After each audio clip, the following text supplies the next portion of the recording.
Is Instagram slowly killing your passion for art? You're not alone. Welcome, Joe Gang. We'll be dogging on Instagram, and I'll be giving 5 reasons as to why I quit and why it's failing us artists. So make sure to stick around to hear them all. To start it off, we'll talk about negative comments first. Negative comments are a huge issue compared to other platforms like TikTok or YouTube. Instagram seems to have an unusually high number of haters. It's disheartening to post something you're proud of, only to be bombarded with hurtful comments. I didn't really experience this because I had little to no reach. Looking back, I'm very grateful I had many people supporting me. I know a lot of my art friends didn't have that same sense of community. It was driving some of them crazy and depressed. And remember when hashtags actually helped people discover your art? Those were the days. No, really, those were the days, because that is how I found most of my art friends who are not here with me anymore, unfortunately. Rest in peace. Most of them quit, some moved to other platforms, and they didn't tell me before they did, so I'll probably never hear from them again. Instagram only shows top posts, making it nearly impossible for new or lesser known artists to get noticed. It feels like Instagram is more interested in pushing content to your existing followers rather than helping you reach new audiences. And that's demotivating, especially when you're trying to grow an art career. Then there's Reels. Instagram Reels is a double-edged sword. On one hand, it can boost your exposure. On the other, the pressure to constantly create engaging short videos can be exhausting, especially when you're making one almost every day. Sometimes you just want to share your art without making a mini movie about it. And let's be real, it's frustrating when you're trying to just watch some art reels for inspiration and all that's on your feed is the same video over and over again by different creators. You end up looking at the numbers and question, how hard could it be? Clearly it's work for these creators. Yeah, they're not even that famous. I could do that. So you spend the next few hours of your time trying to create the same video only for the video to flop. There's just no way the content I was putting out was that bad. Look at this. What did I do to deserve this? It's just so easy to get shadow banned on Instagram. I would just like to say that those were analytics for one of the reels. It was pretty much like that for all of them, but this was the worst and the last straw. This was the main reason why I left, because I realized that being an art Instagram influencer was a life I didn't want to live. I thought to myself, what's going to happen when I reach a big milestone and something happens to me? Something where I wouldn't be able to post for a while. It would hurt my relationship with the algorithm, ensuing a fall off. Not to mention, it was taking all of the time from my day.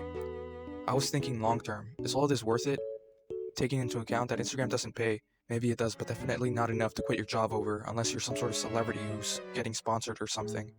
If I wanted to profit from the attention, I would have to, on top of making content, make side content. You could say that you could do both, but let's just accept the fact that it's just too much work. Let's dive deeper into this. It's frustrating when all you want to do is be an artist, yet you're forced into the role of a content creator. I mean, creating art is hard enough. It takes time, effort, and a lot of passion. But now, we have to figure out how to make that art Instagrammable. Instead of focusing on the creative process, we're stressing over lighting, angles, and trendy background music. We're pressured to edit videos, add effects, and follow the latest content trends just to keep up. It's like having to live two lives, one as an artist and the other as a social media marketer. This shift can be mentally draining. The joy of creating art can quickly turn into the frustration of trying to please an algorithm. And let's face it, not every artist is comfortable in front of a camera or skilled at video editing. We're here to create, to express, to inspire, not to become videographers or social media marketers. The worst part? Sometimes it feels like the art itself gets lost in the shuffle. Instead of viewers appreciating the detail and effort put into a piece, they're more interested in how entertaining the reel is. It can make you question if you're even reaching the right audience, those who truly appreciate the art for what it is. Let's talk about another frustrating aspect, the inequality of art styles. It's no secret that some art styles just do better than others on Instagram. I don't want to name any names, but let's just say the usual Y2K jelly mano art style do really great on Instagram, while others struggle to find its audience. This creates a skewed perception on what successful art looks like. Artists might feel pressure to change their style to fit what's popular, rather than staying true to their own vision. One day you post on Instagram to share the art that you love to create. Then you start to notice that your art doesn't get as many compliments as the art that's popular, because you realize that people don't want to see new things. They want to see what they find appealing. And now you're in a spot where all you want to do is either get a lot of attention and engagement to feel validated, or make the style switch, when all you wanted to do in the first place was to share your art. And I actually caved into this one, and that is one of the reasons why I bring it up. If you haven't seen my last video, you'll see that I'm trying to replicate sort of this trendy art style that doesn't really belong to anyone but the Metas AI. And I'm sorry I can't give anyone actual advice but to branch out and not have Instagram be the main platform where you share your art.